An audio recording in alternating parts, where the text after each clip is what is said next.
What is up, beautiful people? Episode 104 with the great Daniel Quijano, one of my favorite guests ever, one of the OG guests ever to be on my podcast. We were co-hosting it for a while. I feel like he deserves another one because he's one of my favorite people of all time.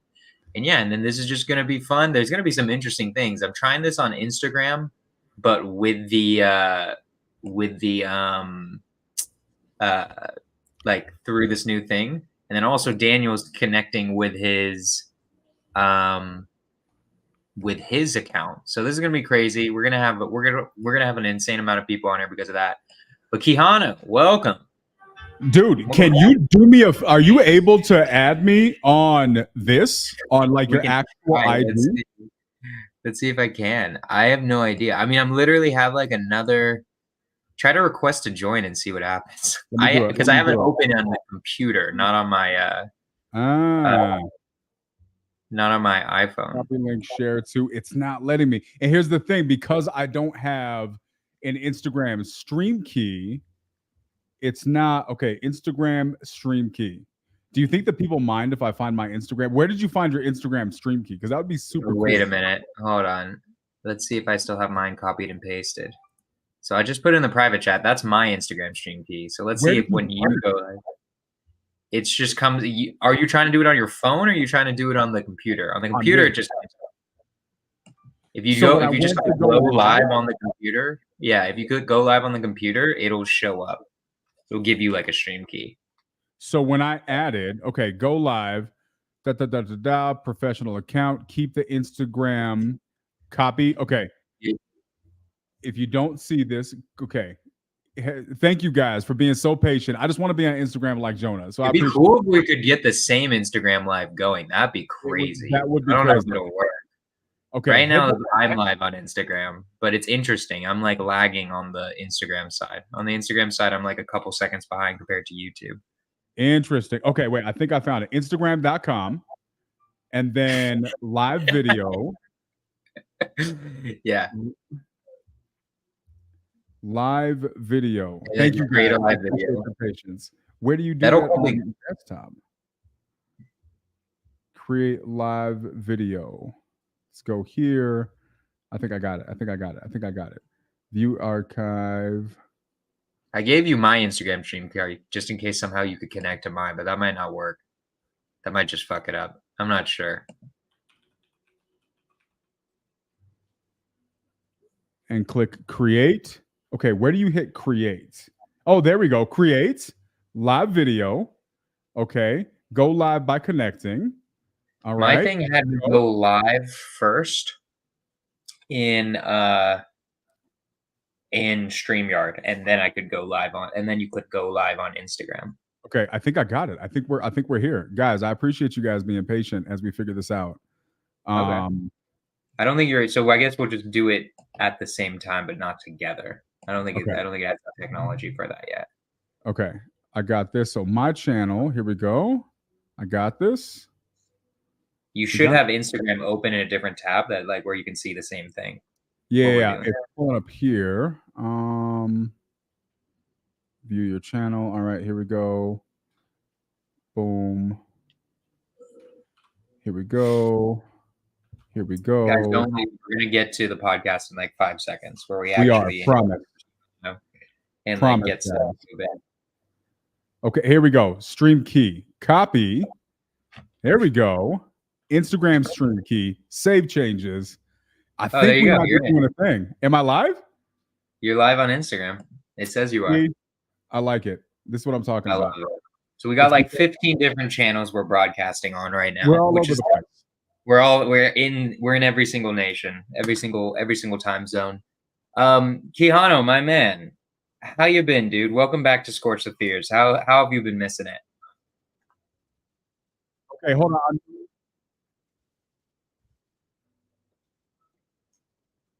What's happening now? Things have been really, really interesting, right? It's been how long ago was it we were officially like we did this podcast together? How long has it been? It's probably been like 2 years, maybe like a year and a half. Has it really been that long, man? It's crazy how time flies. I'm on episode 104, dude. I didn't stop. Like, it's been a lot of episodes. So, I mean, there's 52 weeks in a year. So I'm at I'm at year 2, I guess. Really? Yeah. That's super interesting. Now, it's been an interesting ride, right? Like we've, watching what you've been able to do over the last couple of years, just kind of seeing what my journey's been like. It's been really fun just to see not only how we've evolved, just the people in our circle have evolved, how the industry has evolved. I think all of it's been just kind of a super interesting ride. And here's what's crazy. I think that people thought that COVID or what happened after COVID and the change of the market was the biggest shift in things. I personally believe that what's coming next, I think next year is going to be the most interesting year that we've seen in a while. That's my personal opinion. I'm going to ask you about that in 5 seconds, but I realized just in case there's some of my audience who doesn't know who you are, which I highly doubt, but just in case. Okay. Real quick, just introduce yourself, say what you are, say what you're known for, say what you're doing. Just real quick, give like a little bio on yourself. Okay. Daniel Quijano, met Jonah in Subto a couple years ago, been in that community for about 3 years, been in real estate for a little bit longer than that. Before I was in real estate, I was a business consultant, did a lot of government contracts, kind of serial entrepreneur, had my ups, had my downs. For the last couple of years, I think what I've really, really been known for in the real estate community is sales and communication training. That's kind of been my thing. I started doing training in Subto a couple of years ago, doing different competitions that we did in the Subto community. After that, I was in the Closers Olympics, continued doing that, started doing a call that became really, really popular in Subto and throughout really a lot of people in the industry called the Nightly Dial. And for the last 2 years, we have probably made thousands of live seller calls. I've coached thousands of new real estate investors on how to have better conversations with sellers and get better at what we do in real estate. And that's kind of led through a lot of different things, a lot of traveling, a lot of meeting with a lot of great people.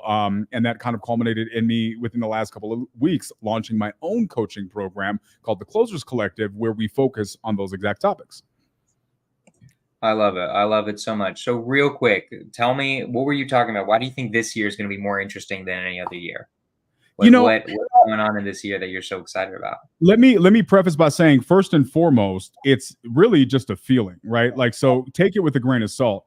But I think that beyond the feeling, when you look at the factors that are surrounding us, a lot of people thought the market was going to go crazy in a negative side when COVID happened, but then it went crazy in the positive direction.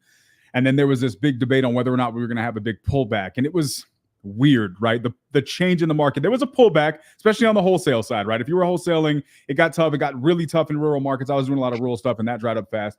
But it was just not, it was anticlimactic as compared to what it could have been. But next year is going to be different. I think we're coming out of all of that. We're going into an election year. I think the election year in and of itself is going to be super weird. Cyclically, I think we're timed for a lot of different things. And then there's just weird stuff. So there's this weird theory that goes out there about 80-year cycles. And I don't know exactly what it is, but every 80 years for going back, there has been something significant that had happened. So like Revolutionary War, World War I, Civil War, like go back 80 years, something drastically significant has happened in this country.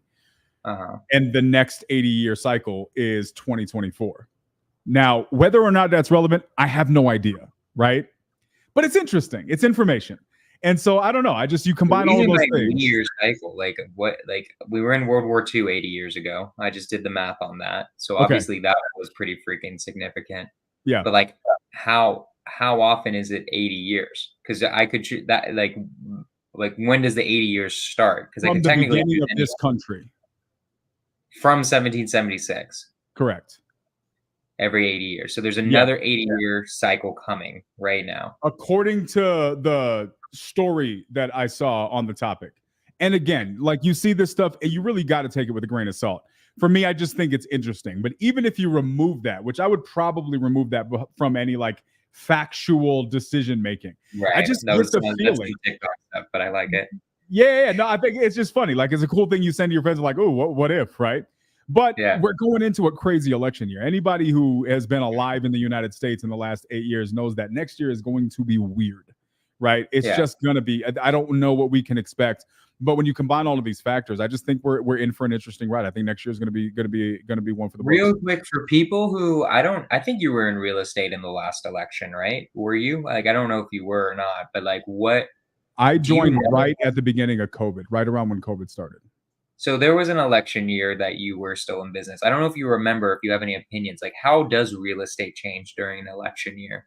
Does anything change? Is there anything you specifically noticed in, I guess it was the end of 2020, that might have started changing, or anything that you noticed with real estate? No, I don't know that I'm qualified to speak on that, right? Because I was still fairly new to the business. I was in a Mhm. partnership that ended up going a different direction. I had just joined the Subto community and was really trying to get my legs under me. I also think that the fact that COVID was taking place may have almost usurped the election year aspect of it. So I don't know that that's the fair gauge in The my only opinion. thing I remember, because I do remember that, like, the only thing that I remember really was that some people would tell me that they're gonna, like, wait and see about selling until the election happened, because they were like, "Okay, if Joe Biden gets elected, I'm gonna sell because then the taxes are going up," or, like, "I'm not gonna sell because if Trump gets elected, then my taxes are staying low and I'm keeping this house forever," Yeah, which seemed like to me kind of stupid when you're in pre-foreclosure. What's going to happen with taxes, yeah, But like, but nonetheless, that's what I remember.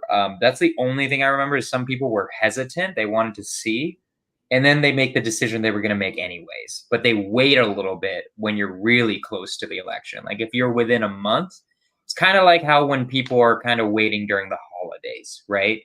They just want to. A lot of people are just like, oh, I'm going to wait till after the holidays just because I don't want to worry about it right now, right? It's the same thing with the election. That's what I remember from it. Everyone has other things too that they say, like real estate, like pauses, real estate. Generally, interest rates go down during an election year, which it's kind of funny. That's what it happened to line up. Like I didn't think it was gonna happen. I was like, "Come on, Jamil. I think you're," because Jamil and was saying like they're gonna make it go down. Trust me. I'm not trying to be a conspiracy theorist, but they always do it. And yeah, I'm like, I don't know, Jamil. I feel like we have inflation we're dealing with, and we're still dealing with inflation somewhat. I think it's like 3 or 4%, but I think that's good enough numbers where the Fed's like, all right, we'll help out the current president and lower interest rates, which is interesting, yeah. right? Because it seems like there are going to be a lower interest rates, which I just think means this year is going to be just a really good year. I don't think it'll be as crazy as COVID, but I don't think it'll be as tumultuous as 2023 was and the end of 2022. The beginning of 2023 and the end of 2022 was a little bit crazy in the sense it was going down. Yeah. But I feel like we're starting to flip the script. I think people are going to start going more into a regular market or start treating it like a regular market. That's my opinions on this year. I think it's just going to be a regular year. I don't think anything crazy is going to happen, or it just doesn't seem like it to me, which I have mixed feelings about because I kind of wanted a recession for a couple different reasons Yeah. personally. But it always helps my wholesaling, my cash business, but it's going to make it a little bit harder to find sub twos because people are going to have more equity, which is a good thing. But I don't know. That's how I feel about this upcoming year. I think it's going to be a good year for cash deals again. I think it might be a little bit harder to find the sub two deals and all that stuff. Rental rates will be lower. Anthony, how does it benefit us? It depends on who you are or what you're doing in this economy. 100%. So everybody should switch their strategies or pivot somewhat depending on what's happening in the market, right? Like for me, I was doing way more sub two deals the past couple of months because there's been way more no equity situations than I had ever done during COVID, because COVID, everybody had equity. So it was really hard to find like a straight sub two scenario, Yeah. right? Um, I still always wholesale during any time. It's just how you wholesale differs a little bit. When it was lower, I just had to get things cheaper, right? So how it benefits us when the economy is doing well because everybody's doing well, and two, it makes it where we're able to do bigger cash deals generally, right? How so? Yeah, like I mean, did you change any of your strategies when the market shifted initially at the end in the 100%. middle of 2022? Yeah, we had to. So we did a lot of rural stuff. And we would do a lot of dispo for people like in the community, and we got really good at doing rural deals. We had a decent buyers list, and it was something that we were really comfortable with. And because our model for the longest time was primarily JV, it made it really easy for us to work deals like that because of the fact that we could take a deal from anywhere. You got students new in the industry, you got students new in Subto. They're working in a small town in Texas because that's where they're from. Smaller towns are easy to close deals, and so they're having an easier time having those conversations, and we're able to move them. Now we're maybe not making as much money. Maybe it's a $10,000 deal, but that immediately switched. And I remember I told this story. My goal at that time for our business was I wanted us to be at 20 deals a week. That's what I wanted us to be at. And we had literally the week it shifted. And I know I've heard different stories of this. For us, I remember the week it shifted because we had just gotten all of our properties under contract. We had 20 properties under contract. We had a small portfolio included in that. And I was like, we did it. Like everything's mapped out. We're on the path. We're killing it. We sold none of those deals, had to go and renegotiate all of them. And then I think maybe we closed, I don't know, maybe a handful at best of them. I don't even remember, but I know that we just and the worst part is they were all fantastic deals until they weren't. And so that was what was tough for us. And it's really up to this point. You and I talked about this recently. It's really made me question JV and really kind of want to get away from that altogether, just because it's so difficult to control the lead flow when you're doing it like that. Gotcha. Well, let's talk a little bit about it real quick. I just want to talk in that moment, right? Because just listening to that sounds stressful. I noticed somebody hasn't even done a deal yet, which is a couple people listening in, being like, oh my God, 20 deals. And then we have to cancel a lot of them. And maybe we closed, I don't know, 5 out of 20 because the market shifted. How did you handle that? How do you keep your cool when chaos is happening around you?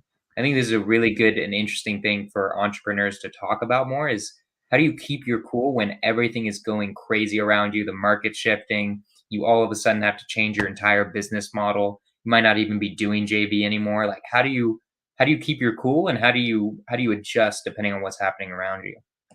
I think it's a farther back question, right? I think a lot of people, we talk about this a lot in the calls that I host. Most people live their lives reactively. And what do I mean? Well, let's say we have a goal of whether or not we're going to work out. Well, how many of us on here, if you're watching this podcast, at whatever point you're watching this, have made a decision you wanted to work out or get in better shape? Okay, great. How many of you are actually doing that? And then the next question is why? And most of the reasons why is because of, now here's the list, all the things that life threw in our way to cause us to not be able to do that. Well, put that into literally any other category. So what does that mean? Well, what that shows us is that as a general rule, most human beings live their lives reactively. We have goals and ideas of what we'd like to do, but those things are subjective and go secondary to what life allows us to do. And so we let all of these things get in the way of us accomplishing what it is that we set out to accomplish. As a result, we live reactively. We have goals to live intentionally, but in reality, we live reactively. And I think the first step to being able to manage situations like what we're talking about is to stop living reactively. Start by being intentional in everything that you do. And because when you do that, when things happen, they don't have as big of an impact on your day-to-day life or on the things that you do. So, for example, when we're talking about these situations, if I was a reactive person in certain areas, it would be very, very easy for me to say, well, crap, this happened. What am I going to do? Now I'm reacting. Most of my reactions in a situation like that are going to be emotional because it is a stressful situation and it's easy to get emotional regarding that. And then you start freaking out and you start second guessing and you start this downhill spiral. And it's really easy to get lost in that. And I think that's why so many entrepreneurs struggle and fail. But I just don't look at it like that. I walk into this fully expecting to get punched in the face, right? I fully expect to get punched in the face. And so when I do get punched in the face, I'm not surprised by this. I'm prepared for it. Now, how prepared can you be when you don't know where you're getting punched from? And that's the other factor. But when that happened to me, I really just looked at it as, okay, well, I got one of a couple options. One, I can complain and do nothing. Two, I can quit. Or three, I can course correct. And that's what we did. So with those deals, we went back, we renegotiated a lot. The ones that we weren't able to negotiate, we had to cancel the contracts on. The ones that we were able to renegotiate, we were able to renegotiate. And I think those would be on the list of the ones that we actually closed out of that situation. And then from there going forward for the next couple months, I would say our go-to strategy for every deal was an option contract, because that was the only, I'm real big on transparency. I teach it in my coaching course. It's something that I'm huge on. I don't like lying. I don't think you should have to lie to close a deal. And I think honesty is usually the strongest closing tactic when you're dealing with tough situations. And so I would lead with, in a conversation with somebody when we got to the numbers, and I would say, look, I get where you're at. And to be honest with you, 2 months ago, I might have given you that number. But right now we're in a situation where I don't know what's going to happen. So I got a couple options here. One, I can tell you something I think is going to happen. We get both of our hopes up, and then I end up having to change my mind, or I can just be honest with you. Which would you prefer? And everybody's going to say, be honest with me. And so then I tell them, look, I don't really know what's going to happen. Here's where I think. I break down the numbers of what I think is going to happen. And then we would present an option contract. And option contracts were probably 80% of the things that we would lock up in that period. And the customers appreciated it, the sellers that we were dealing with. Real quick, what is, for everyone who's listening, what is an option contract? What's the difference between an option contract and just like a purchase contract? So a purchase contract says, I'm going to buy your property for this amount. An option contract says, okay, well, here's the number that you want. I don't know that I can get that number. So I can't purchase the property from you at that number. However, I may have somebody in my network that will purchase it for that number. So I'm agreeing to have the option to purchase this from you. We're going to write it for the number that you want. And then what I'm going to do is I'm going to take this to my network and I'm going to ask anybody if they're interested. And then what I'm going to do is I'm going to come back to you with the feedback that they give me as I get responses from them. And that's how we'll work this deal.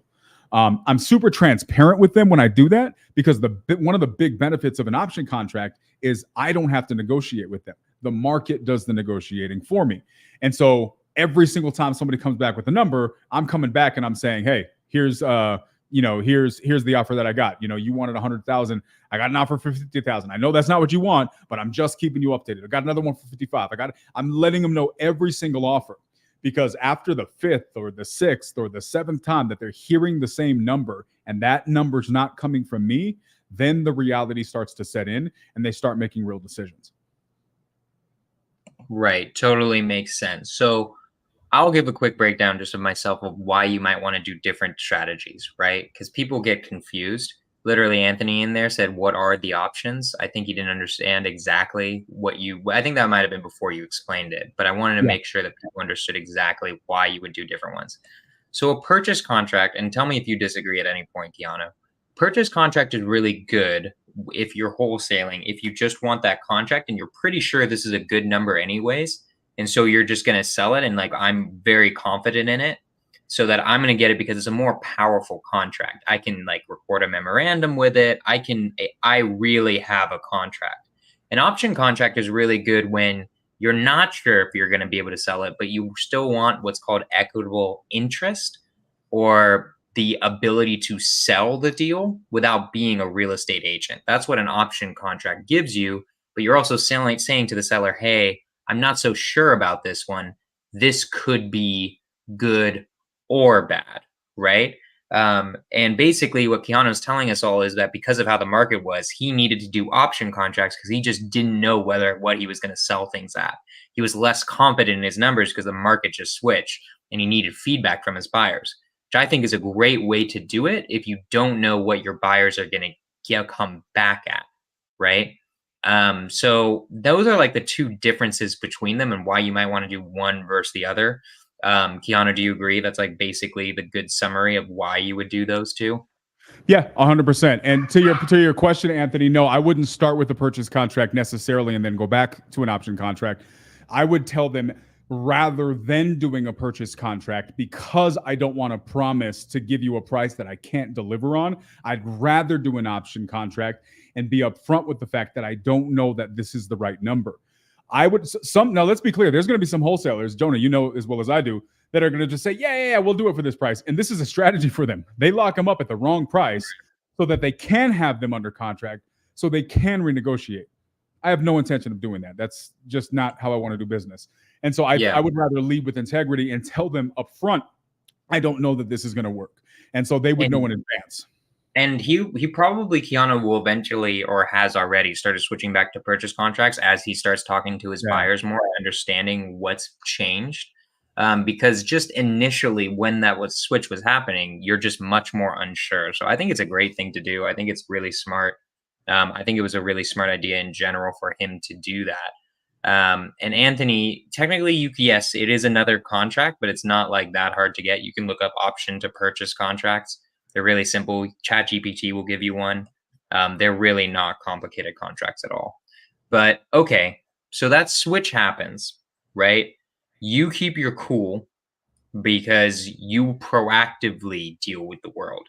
You're like, I'm not going to react to this. I'm just going to take it as it is. And then I'm going to come up with a plan and change it. And that's how you did it, where you were like, okay, we can do this now. When you were doing that, uh, what what happened? As in, like, were people okay with it?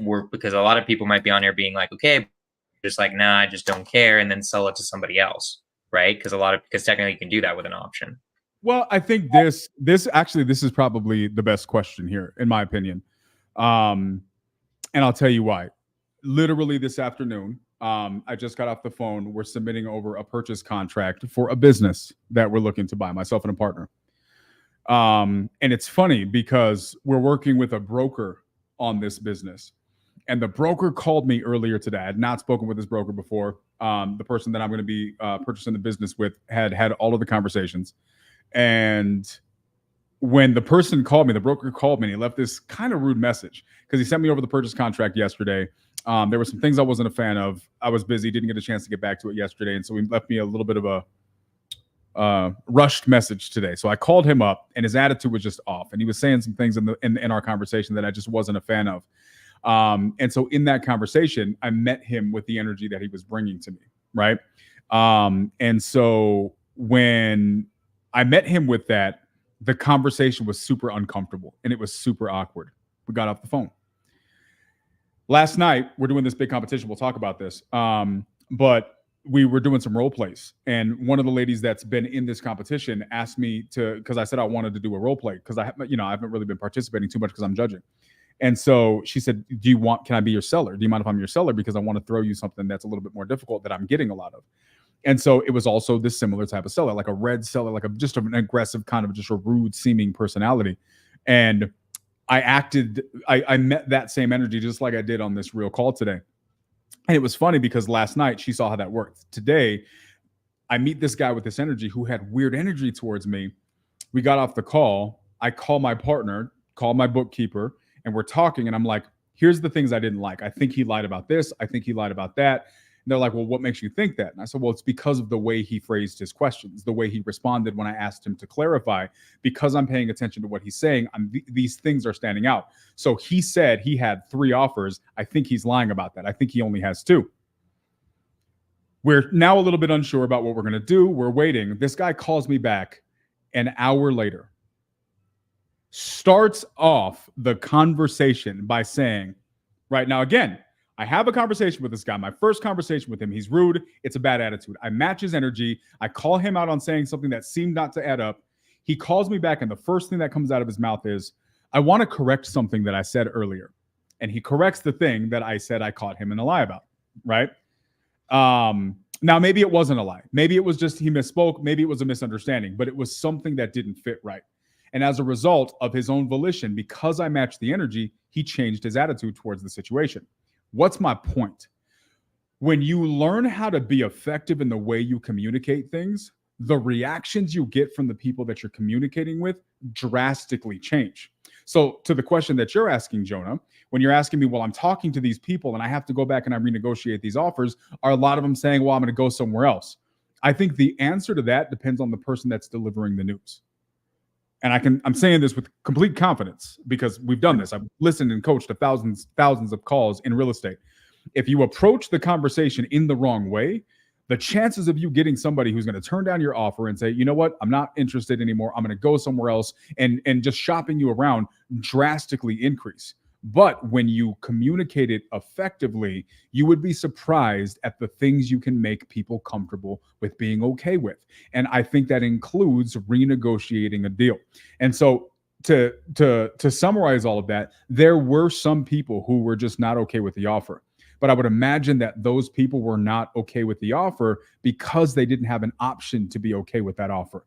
But I would say that our team, myself, more than others, probably saved deals that other people would have lost because I was able to effectively communicate why we needed to make this change more so than other people would have. So that's a long-winded answer, but I think it's an important one. Let's talk about energy real quick. What does it mean to match someone's energy? Like, we can take that scenario with buying the business with the broker if you want to. I know exactly what you're talking about. I want the audience to know what you're talking about. Mhm. And maybe Yeah. we need to do our own role play to show it. But I want you to talk about, like, what do you mean by matching someone's energy? Like, if someone's cursing you out, you curse them back out? Like, what does that mean? Like, in what way do you match their energy? What does that mean? How does that show itself? You can either use a business example, that business broker example, or if you think there's a better example. But like, I think people want to know what that actually means. No, just to be clear, I have like this is a big question. This is going to be a lot to break down in a short period of time. I'll do my best to summarize. So one of the things I plan on doing is creating some new personality profiles, because there's a lot of different versions of personality profiles out there. I think it gets a little bit confusing, but at the end of the day, there are different personality types that are out there. We've all met them. And it's simply put, when you talk to somebody, you're like, oh, I vibe with that person, or I don't really vibe with that person. What does that usually mean? That means that there's something about that person's personality, their upbringing, or the way they communicate that either fits or doesn't fit your personality type and the way you communicate. Doesn't necessarily mean they're a bad person, just means they're maybe not a great fit. Well, we encounter these people when we're having conversations with sellers or with business owners or in any business that we're in. And most of us just go through life having conversations, hoping that the stuff we say lands. That's one of the big reasons that while I appreciate sales scripts and sales processes, and I think they have their place, I recognize that those will never always work. Because at the end of the day, if you're not capable of being conscientious of the type of person you're speaking with, the things that you say will fall flat if you're saying it to the wrong person. So I'll give you a simple example. If I am on the phone and I'm talking to a seller who sounds super young, he's kind of a business person, he answers the phone and he says, yo, what's up, fam? Well, then if I say fam in the conversation, then he's going to relate to a word like that because that's language or terminology that he's familiar with. I'm matching this person's way of communicating. If I'm talking to an elderly woman who's 85 years old, who's from the South, and I say something like that, it's going to fall completely flat. What's the difference? It's not what you say, and it's not just how you say it, but it's also who you're saying it to. And being aware and intentional about knowing who you're speaking with should, if you want to be as good as possible at this business, it should change how you communicate. So when I'm dealing with a person that, in this example, the simplest one that people know about is like the colors. Like red personality type is what we know as like an A-type personality. They're very direct, they're very curt, they're very to the point, they're just very short. They don't want any of the chit chat, right? You ask an A-type red personality how their day is going, they're gonna say, why are you asking me that? Get to the point, what do you want, right? However, if you call that elderly lady from the South who's more talkative, or what people would say is a yellow personality type, that person's going to get offended if you don't ask how their day is going. And they're going to want to talk to you about their doctor's appointment and all of those things. And if you guys have been on seller calls, you have had both of these conversations. And I guarantee you, if you've made enough seller calls, you have had the person who's super talkative and over talks. And you know that 80+% of the time, those people tell you about their medical issues. It's just the way it is, right? So the trick is knowing how to recognize who that person is at the onset of the conversation. And you can tell usually within 5 to 10 seconds. And then tailoring your approach to match that person so that way the message you're delivering is delivered, one, in the most efficient fashion, and two, in a fashion they're best equipped to receive. Because I would hate to waste a good message on the wrong person. And so that's why it just makes sense to know who you're talking to before you start talking. I like it. It totally makes sense. And what you're talking about a lot is mirroring too, right? You're talking about mirroring. You need to know who the person you're talking to, so then you can then mirror who they are, right? Like if it's a sweet old grandma, you talk with a little bit of a Southern twang, like a little bit, right? Like not over the top, right? But like, yeah. I will sound more Southern talking to a Southern person than I do when I'm talking to somebody from California, or I will sound a little bit more harsh if I'm talking to someone who sounds more harsh. What you're doing is you're reflecting back whatever the other person is giving to you, but you're not necessarily doing it in a rude way or like a mocking way. You're doing it in a way to almost flatter them, right? So I'm just reaffirming what you're already saying, but I wanted people to understand too, like exactly what you're doing and why you need to know who you're talking to, right? So I love it. Like I think that was like a really good call, like conversation for the people real quick. So for you, I'm curious just how much we entertained. Anyway, so for you, since we last talked, I don't know if you had the nightly dial. Like I think it's literally been that long. I think you had like just gone the nightly dial. I want you to just quickly talk about like how that's changed your journey. I don't want to talk about like what it is and how it helps other people necessarily. I want to see like how that changed your journey in the sense of doing something so huge for Subto. Guys, for the people who aren't in Subto, he basically every single day goes in, has people do real calls, and teaches them how to close deals, right? And he does this for like 4 hours every single day, right? So I just want to know, like doing that type of act of service, how has that changed you? How has that changed your business? Because that's like huge. So I kind of want to get into that real quick. Yeah, it's interesting, right? Because to your point, especially the first year, it was 4 hours a day, 5 days a week, and then plus planning meetings in the back. So it was 25 hours a week was dedicated to a Zoom that I was doing for free for, the Subto community. I didn't work for Subto. This was something that I decided to do because I have a skill set, something that I'm experienced in, that I see a lot of people struggle in. Why would I not add that value? And it was something that I really, really have always loved doing and seeing the feedback. Now, obviously, I have not done this alone. There's been a lot of great leaders who have assisted me and been a part of this journey with me. But it's interesting because it's very time consuming. So that is an aspect, right? It does take a lot of your time and it does impact your life in that way, and your business in that way. But it also opened up some really crazy doors. Obviously, I was able to develop a little bit more of a relationship with Pace. And throughout this journey, the one question that kept coming up is, dude, why don't you have a course? Why don't you have a course? Why don't you teach this? Why don't you have a coaching product? And it's funny because in a previous life, I was around a lot of coaches and a lot of people in that world, and it just was never me. And so every time somebody would ask me that question, my response would be, nah, I'm good. That's not my thing. Not interested. Not what I want to do. And it was funny. I've told this story a number of times. Pace had told me a bunch of times, dude, you need a course. What are you doing? And then one day we're sitting in one of the Subto family Zooms, and Pace is sitting there talking, and he decides to share his calendar for the coming months. And so I pull it up for whatever reason on my phone, and I'm like looking at it, and I see sales boot camp, and it was like in like October or November. And so I screenshotted it and I texted him, and I was like, dude, what is this? He's like, that's for you, dummy. Dude scheduled, like Pace scheduled a boot camp for me to teach sales without telling me. And then we did it in his living room.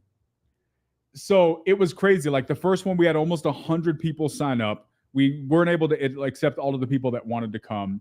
It was in his living room. You've been to Pace's house, and it was like, dude, it was tight. Like it was sardines in a can.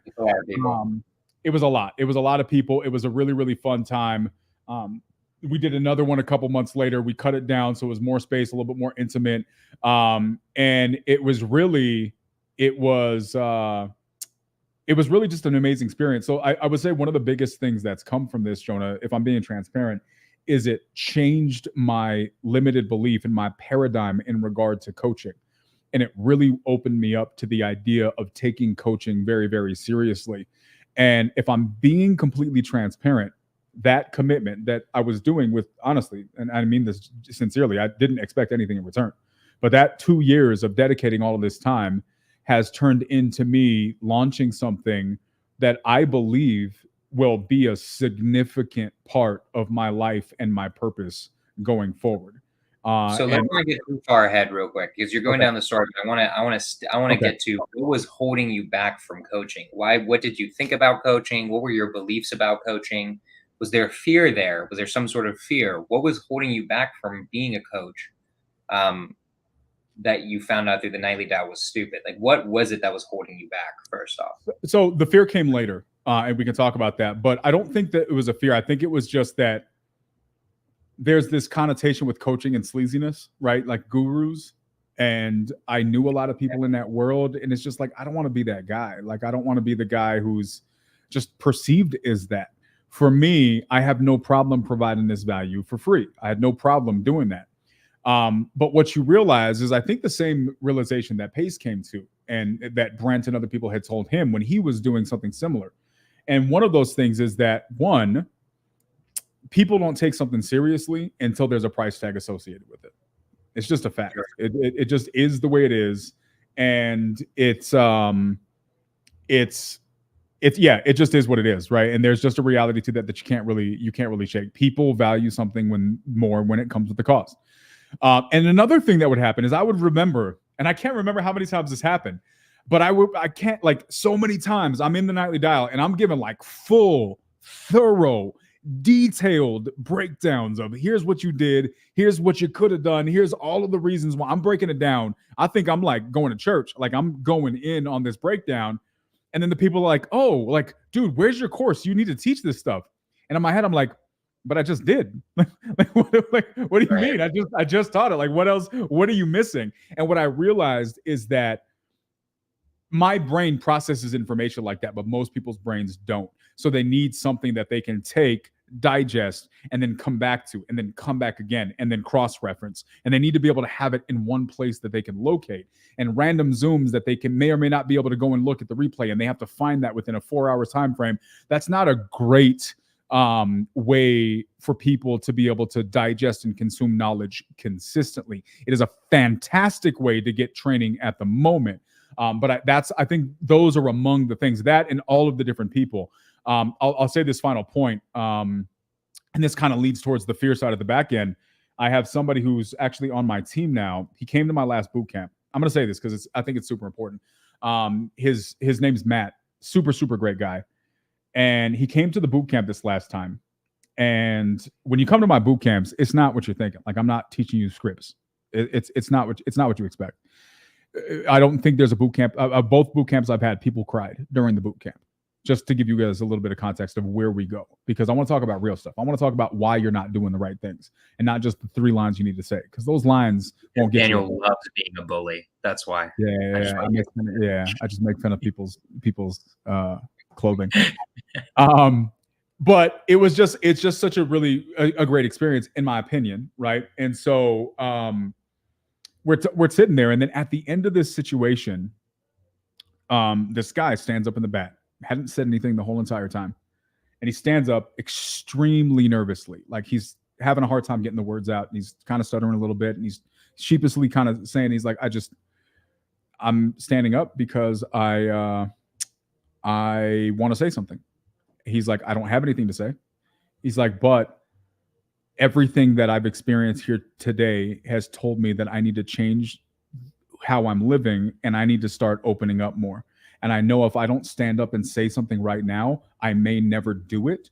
And so this is me pushing myself outside of my comfort zone to do the thing I don't want to do. And that's it. Like, that's all he said. And you could tell he was like tearing up, and he was nervous. Later on that day, starts going live. His name's Matt. He does a lot of underwriting in the Subto community. If you guys need underwriting help, he helps a lot of people. He since then started YouTube. He does underwriting. He goes live. He did his first live on Instagram that day. And it's funny, you fast forward. So for me is why I do this. Fast forward a couple of maybe like a year or so, when I was second guessing on whether or not I wanted to release the course. And I remember Matt looks at me and he says, and I was in the meeting and I was talking to everybody, just being real with them, with a couple of the people on my team. And I was like, here's my concerns. Here's the thing. And he was like, again, emotional again. He's like, dude, if you don't do this, you will be creating the biggest disservice to people that you could ever create, because people need what you have to say. It's changed my life. I know it's changed other people's lives, and you're doing a disservice to people if you let your concerns or your fears stop you from doing something that you're supposed to be doing. And dude, that hit me. Because it's one thing when you think that in your head, hold on. Had to yell at the Yorkies. it's another thing when someone who is speaking from the heart, and if you know Matt, you know this guy he's one of the kindest humans on the planet, and he doesn't say things just to say it. And so when you hear somebody say something like that, it really just kind of slaps you in the face and makes you realize, dude, it's not all about you, right? And if you can't say you want it to be bigger than you and then let you be the reason why you don't do it. 100%, man. I mean, I have a very similar story with Pace where that basically inspired all of this stuff. I mean, it was at the mastermind you and me did like 2 years ago, where it was just like, if you could teach someone how to make $10,000 every single month and you don't release content on it, you're hurting them actively, right? And when you start thinking this way, whether it's social media, whether it's starting a course, whether it's coaching, whatever it is, you are doing that disservice, because inaction is action, right? Mm-hmm. It is a type of action where if you don't take an action at all, then you are doing something, whether it's good or bad. Certain things you shouldn't do. But when it comes to something like this, you're being selfish. Like Anthony's saying, don't be selfish. When you're being selfish by not putting out content, by not doing a course, by not doing the coaching, right? So I just am emphasizing that over again. So Quijano, so that was a boot camp. And then after that, what did you decide to do? You're like, okay, now I have to do X. What's the coaching you're doing? Yeah, so there was a lot of different iterations, a lot of conversations about partnering with different groups and different people. Ended up just kind of going my own road with it. Got into some indecision, got into some, I guess, for lack of a better word, fear, because I never want to have somebody feel like I let them down. And it's one thing when I'm doing it for free. You like it, you don't like it, I don't care. I'm doing this for free, right? Like, I would hope you like it, and I would like that you like it. I want this to add value, but I can't please everybody, right? I not everybody's going to like Daniel. Some people are going to think I have a stupid face, and it is what it is. I can't help that. But when they're paying me for it, it's a whole different level of responsibility that I take very, very seriously. I don't ever want anyone to feel like I did not provide value to them, or that they were slighted or anything like that. So that held me back. But then, yeah, push forward, and it's a full coaching product. And it's crazy because I was really on the fence with how I wanted to do this, because you don't join a community like Subto and surround yourself with people like Jamil and Pace, and Brent and guys of this caliber, and then go release 6 videos and say best of luck. And so I never wanted to do that. Plus, I know you're never going to learn sales that way. And so the question was for me, how do I take what I know in my head needs to be understood in order to be successful at this? Because guys, I've been doing this for a very long time. I've been doing this my whole life, right? The things that I teach, I've known and understood my whole life about understanding people. I started my first sales job when I was 16 years old. My first time I coached a person in a sales conversation was in 2004. And I've sold pretty much everything. I got a lot of background in this, so I have a lot of different perspective and experience. How do I package that up and give it to somebody in a couple of months that they can take and make it actionable? And I realized that a lot of the stuff I want to teach, like Jonah, I'm not going to just teach, here's your script and here's how to go and here's your sales process. I want to create my own personality profiles. And I want to give people the understanding so that way, when you get into a conversation, within 5 to 10 seconds, you know what kind of person this is. You understand their personality type. You have an idea about how they're running their household. You have an idea about the things that they're going to come back to you with when it comes to the objections and their concerns. I want people to learn that stuff. That doesn't happen overnight.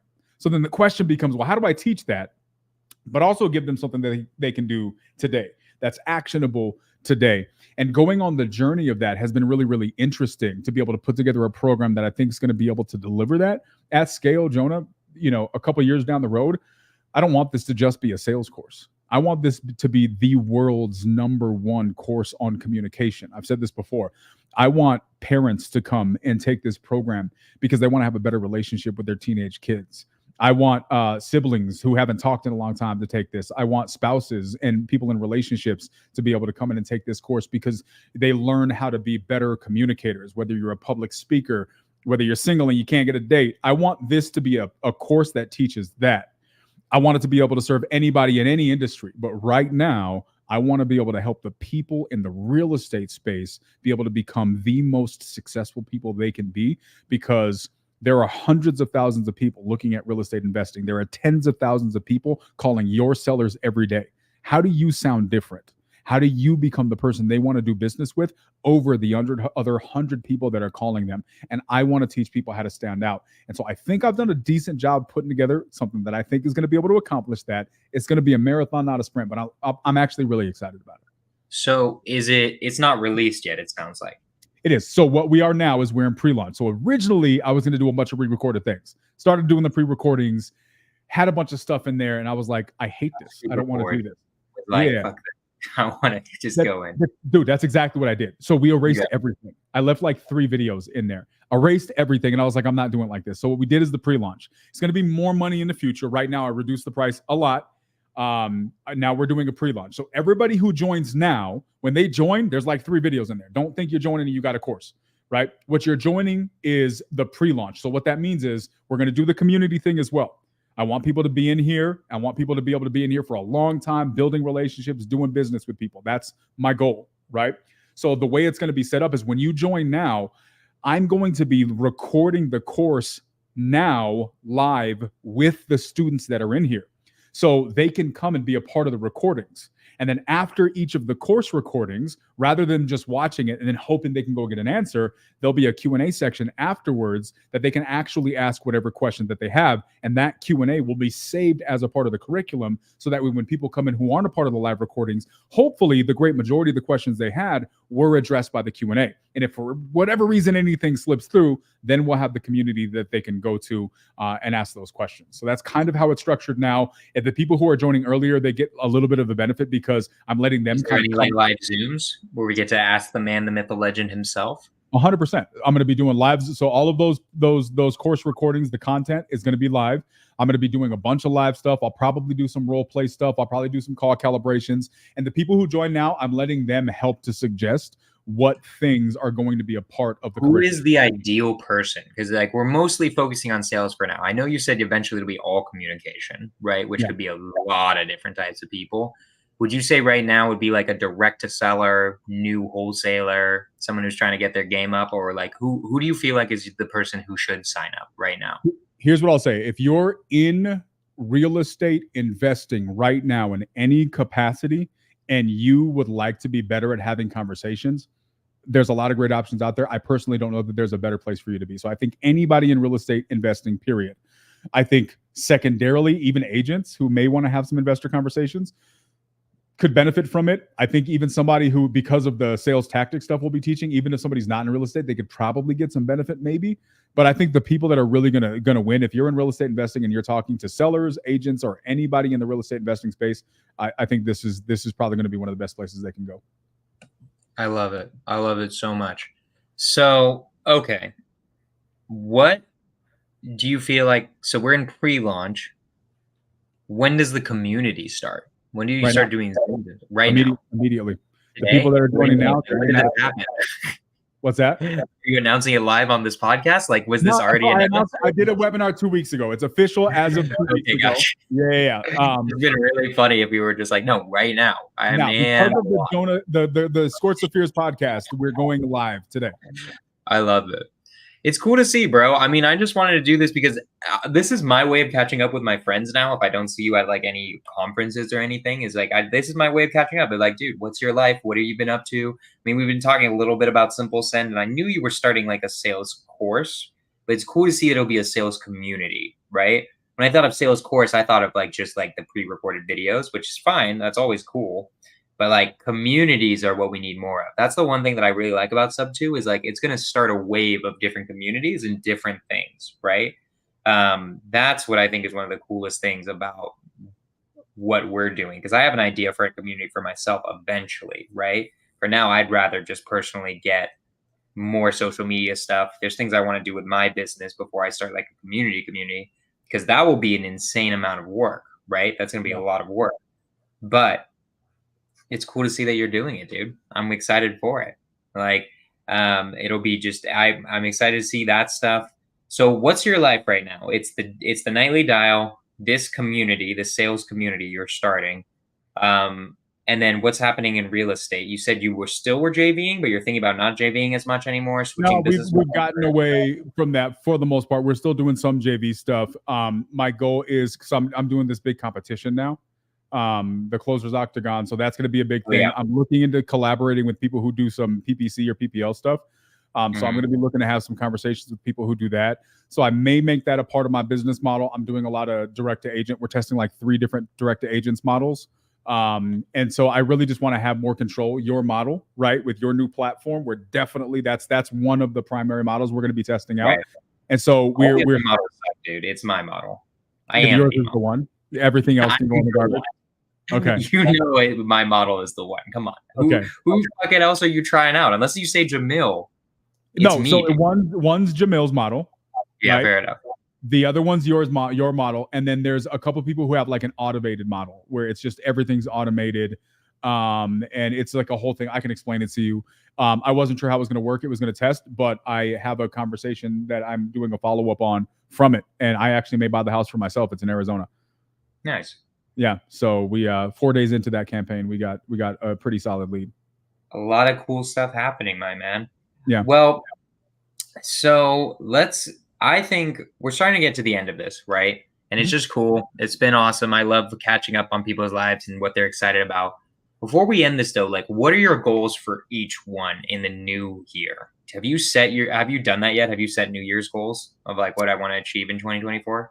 Yeah, like I have, but I'm struggling with how I want to do my goals, right? Because for a couple of reasons. So I'll tell you where I'm at, right? This is the raw, unbridled truth. So just launched my coaching product. I'd like to have 1,000 people in that program by next year. I don't know if that's lofty or if I'm cutting it short. I really don't know. But I'd like to be at about 1,000 people by next year, by the end of next year. I'm launching a big competition. You know, I've done a lot of competitions inside of Subto. We're launching a big one. It's called the Closers Octagon. A lot of people, some of the people in the chat are competing in this thing. I'm giving anybody in Subto. Going forward, it'll be everybody. But right now, especially in my community as well, but right now, Subto are the ones, anybody who's in Subto has had the right to try out. Tomorrow's the last day they're going to try out. Round 2 starts in January. February 8th is the main event. February 9th is the main event. Pace Morby's competing in this thing. Love it. Right? So, like, that's going to be a huge competition. The top 8 How do you deal with Pace competing in that, though? How do you not give it to Pace? Do we try to be objective somehow? No, it's not. Bro, it's scores. It's numbers. It's scores. You're going to have a whole day to have conversations with sellers, and we're going to have judges there that are judging. I will probably be one of the judges. Vina Jetty has confirmed as being one of the judges. I'm talking to some of the other people, but it's not going to be like anything that you've seen. It's going to be a full day thing. All of these different people are going to be in there. They're going to be doing this competition. So my goal is to have this competition do really, really well. I want to give some new people in the industry or some experienced people in the industry the opportunity to have a platform and really just kind of stretch themselves to kind of do that. I want to have my coaching product. I want to see how agent outreach and doing that goes on my real estate side. And honestly, man, I want to make impact. I want next year, I'm buying businesses now, so I want to have a bunch of businesses under my belt. I just want next year to be a year of really, really big impact. The way I see it is people need to know my name if I want to make an impact. And so that's my goal. I love it, bro. It's good to hear. I love hearing people's goals and like what they're doing. Well, my man, real quick, I mean, we got to start wrapping this up. We're starting to get to the end of it. But how do people sign up for your course? I mean, that seems to be like the biggest thing you want to be focusing on right now. How do people sign up for the pre-launch? Yeah, so I mean, I'll throw the link if they want to just sign up right now. I'll throw it in the chat here. If you happen to be here live, you can do that. Guys, sign up. Put in code SKORCH THE FEARS. You get 80% off. It's gonna be great. I'm going to pay Jonah money if you guys join from this podcast. You got to tell me you joined from the podcast though, because he deserves it. So there you go. It's in the comments. I don't know where this is going, but it's out there. So there you go. You can join by doing that. If you did not, it's join.collectivecloser.com is the website to go to. You can join there. We're working up on having like a firm. So if people need some time for the payments on having that set up, if you guys are on the fence, if you have questions, I have somebody that's helping me kind of explain this. Shoot me a DM. shoot me a DM on Instagram, on Facebook. I will connect you with that person. They'll get you the replay for the webinar. They'll answer any questions that you have. At the end of the day, I'm not here to sell anybody anything, right? I'm here to teach people how to sell things. And so if that's something that you need help in, I don't know that there are many people that are going to be better at teaching you. But I just want you guys to win, whether that's with me or somebody else. So yeah, but you're the best.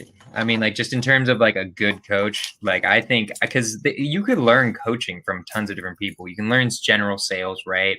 But it's who's the person you're connecting with the most. I think that's how I decide my coaches. Like, if they have experience, like they actually know what the hell they're talking about, and then they're going to help me achieve what I'm personally going for at that moment. I've learned that's how you should choose coaches, because guys, there's tons of great sales coaches out there, but are they as handsome and as funny as Daniel Quijano?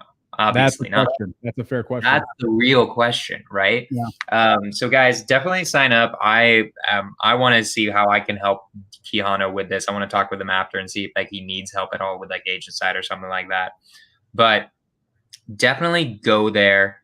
Can you put this link on the YouTube? I will edit it and I will put the link on the YouTube. I will put it in there. My man, I appreciate you. Do you have any last words for the people before I end this and we talk about how I can help you some more?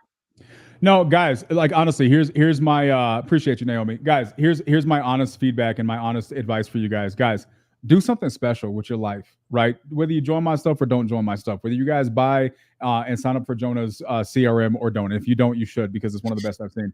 And I'm not exaggerating with it. But guys, like, whatever it is, like, there's always going to be something to buy and something to invest in. But at the end of the day, when you look in the mirror in the morning and when you go to bed at night, you got to be proud of what you're doing. And usually the pride is on the other side of doing something extremely uncomfortable and extremely fearful and extremely unnerving. Challenge yourself to do that, right? You made a statement about making the wrong decisions or not making decisions. Here's another statement. I don't believe that the worst decision is the wrong decision. I think the worst decision is indecision. So decide to do something uncomfortable, decide to try it, because not trying it is probably worse than the outcome of failing. And go do something great, make an impact, help other people, and feel good about yourself after doing it. I love it. And guys, if you guys didn't see it, the first episode I did with Daniel Quijano, that was one of the best episodes of Scorch the Fears ever. It was like episode number 3 or number 4 or something like that. It was an awesome episode. So I love having Quijano on here. I haven't had him on here in years, so I miss him. I wanted to have him come on. So yeah, man, I appreciate you. I love seeing all the cool things you're doing. And yeah, man, let's talk for real quick right afterwards. And then I'm gonna end this thing. Guys, Scorch the Fears, we'll be on next week. I forgot who my guest is for next week, but we'll be on same time, normal schedule. Nothing crazy happening other than that. If you're in California, not next week, but the week after, January 6th, I'm going to be in San Francisco speaking with Sam Singh, Marco Rivera, Mr. Lanza, Noah Hoffman, a lot of the California crew. We're going to be doing a tour. San Francisco, January 6th. We're going to be in LA, January 9th. Or sorry, we're going to be in San Diego, January 9th. And then we'll be in LA, January 11th. So check that stuff out. If you guys want to see me live, I'll have a good speech ready. We can hang out. It'll be dope. If you want to fly out to California, I'd love to say hi to you guys. Come to these things. Just check it out on my Instagram. I'll be posting more about it as it comes up. And yeah, that's Scorch the Fears. Quijano, I appreciate you so much. Appreciate you, that's Scorch the Fears. Let's freaking go.